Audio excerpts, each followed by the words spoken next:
Good morning students. मैं नरेश कुमार, राधेश्याम सरस्वती विद्या मंदिर।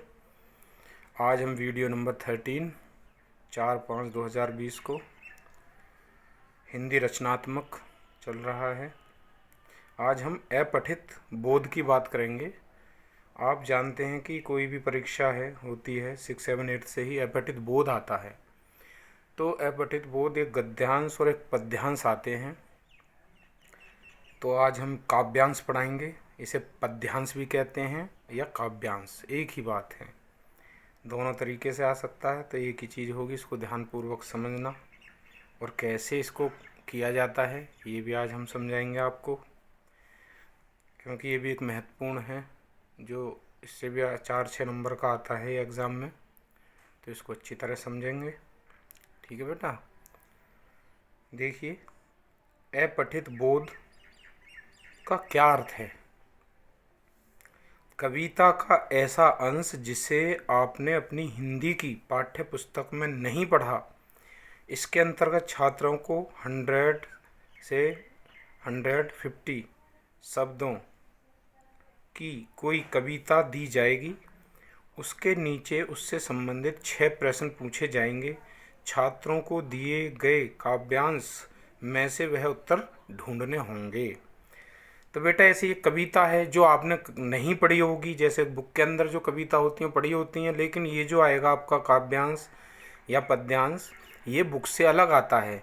तो ये आपका पढ़ा हुआ नहीं होगा, इसलिए थोड़ा कठिन होता है इसके क्वेश्चन को सॉल्व करना। तो बेटा, इसको ध्यानपूर्वक सुनेंगे। कविता के बीच से 4-6 लाइन दी होंगी, जो इसमें दिया भी है। 100 से 150 शब्दों के बीच होती है वो कविता की लाइन है। तो इसको हम कैसे करेंगे, इसको समझेंगे। हल करने की विधि देखो बेटा, इसको हम हल कैसे कर सकते हैं। पहले कविता को पूरे मनोयोग से पढ़िए, यानी मन से पढ़िए, उसका आनंद लीजिए।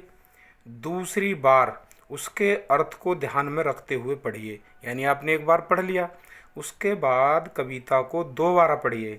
और अब की बार जब हम पढ़ेंगे तो उसके अर्थ, यानी उसके अर्थ को ध्यान में रखते हुए पढ़ेंगे।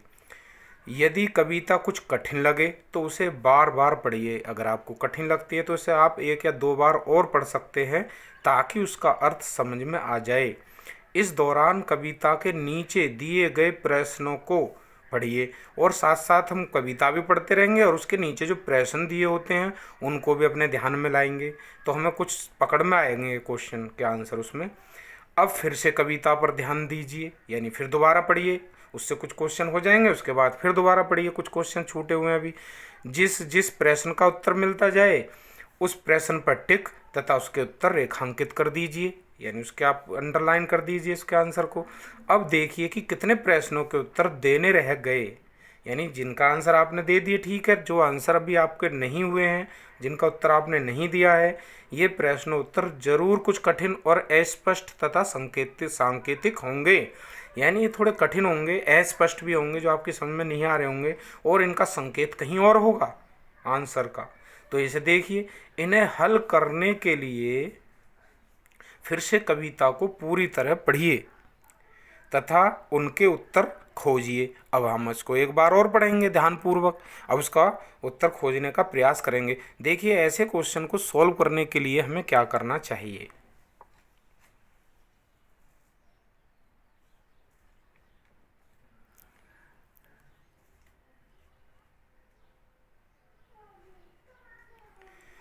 ध्यान दें, आवश्यक नहीं कि आपको पूरी कविता का एक एक शब्द समझ में आए। ऐसा जरूर नहीं है कि जो आपने कविता पढ़ा है उसका एक एक शब्द का आप अर्थ निकाल लेंगे या समझ में आ जाएगा। ऐसा जरूरी नहीं है। अगर आपको मुख्य भाव समझ में आ जाए तो भी काम चल सकता है। अगर हमें कविता की मुख्य लाइन समझ में आ रही है, हमें पता लग रहा है कि किस विषय में इसमें बताया गया है, तो काम चल ही जाएगा। लेकिन अब आगे देखिए, यदि कविता समझ ही नहीं आ रही हो तो आप स्वयं से प्रश्न करें कि, अब यानी आपकी समझ में नहीं आ रही है तो आपको अपने आप से क्वेश्चन करना होगा, कैसे, मैं क्या पढ़ रहा हूँ, यानी जो मैं पढ़ रहा हूँ कविता की लाइन है उसमें मैं क्या पढ़ रहा हूँ और किसके बारे में पढ़ रहा हूँ। हमें 2 क्वेश्चन करने होंगे, मैं क्या पढ़ रहा हूँ और किसके बारे में पढ़ रहा हूँ। इसके बाद प्रश्नों के उत्तर बिल्कुल सटीक तथा स्पष्ट दें, यानी सीधे जो क्वेश्चन के आंसर पूछें, जो पूछना चाहता है उसमें वो हमें बताना है। कई बार कविता में प्रतीकों का प्रयोग होता है। देखिए इसमें थोड़ा सा मैं समझाने का प्रयास करूँगा यहाँ पर कि कुछ कविताओं में ऐसे प्रतीक होते हैं कि उसका अर्थ कुछ और निकलता है, वो पूछना चाहता है, तो हम उसको देखेंगे कि वो प्रतीक क्या कह रहे हैं।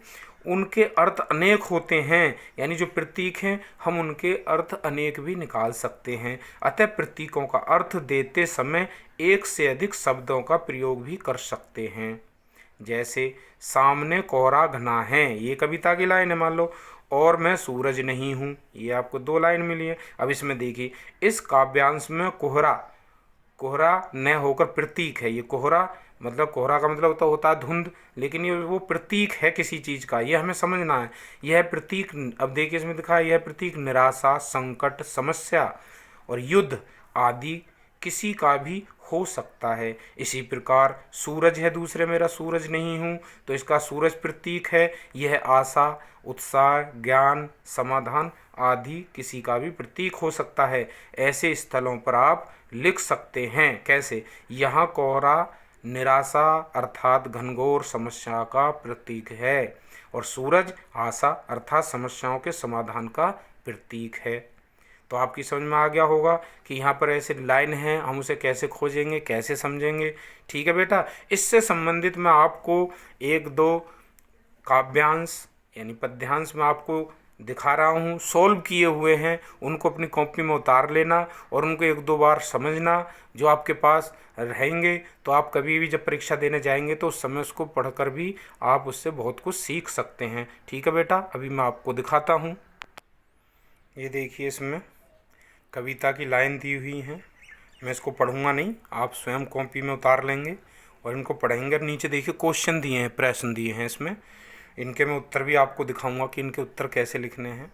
तो आप ध्यानपूर्वक इसको अपनी कॉपी में लिखें और जब आप इसको लिख लेंगे, इसके प्रश्न ऐसे परीक्षा में पूछे जाते हैं जो नीचे दिए हैं, और इनका अर्थ कैसे लिखना है वो भी मैं आपको दिखाता हूँ।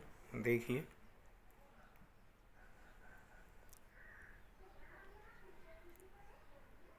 ये देखिए, ये इनके उत्तर भी दिए हैं, कैसे इनका उत्तर हमें लिखना है। तो आपको पता रहेगा कि हमें कैसे इनको आंसर देने चाहिए। ठीक है बेटा, और एक और दिखाता हूँ मैं। ये एक और कविता है, इस कविता को भी आप अपनी कॉपी में उतारेंगे और उसके प्रश्न भी उतारेंगे और उसके उत्तर कैसे हमको देने हैं, तो ये भी आप देख लेंगे। तो इससे आपको अंदाज़ा हो जाएगा कि अगर परीक्षा में ऐसे पद्यांश आता है तो उसका आंसर किस प्रकार से हमको लिखना चाहिए और हम कैसे लिखें। ये देखिए कविता की लाइन है, आराम से आप स्किप करके इसको लिख सकते हैं अपनी कॉपी में ध्यानपूर्वक। ये प्रश्न दिए हैं नीचे, 6 प्रश्न हैं और इनके उत्तर भी हैं। आगे देखिए, उत्तर ज़्यादा नहीं देना, देखो जितना पूछा जाए हमें उसको उतना ही उत्तर देना है। ये देखिए, ये इसके उत्तर लिखे हुए हैं। ठीक है बेटा, और मैं एक और देता हूँ आगे, 1-2 और दे देता हूँ जिससे आपको अच्छी तैयारी कर सकें, कोई क्वेश्चन गलत ना हो आगे परीक्षा में। ये एक और पद्यांश है कविता, ये देखिए लिखी हुई है यहाँ पर। इसे आप आसानी से स्किप करके इसको रोक के लिखें। प्रश्न इसके नीचे दिए हुए हैं ये रे, और इसके उत्तर भी दिए हुए हैं। ये देखिए,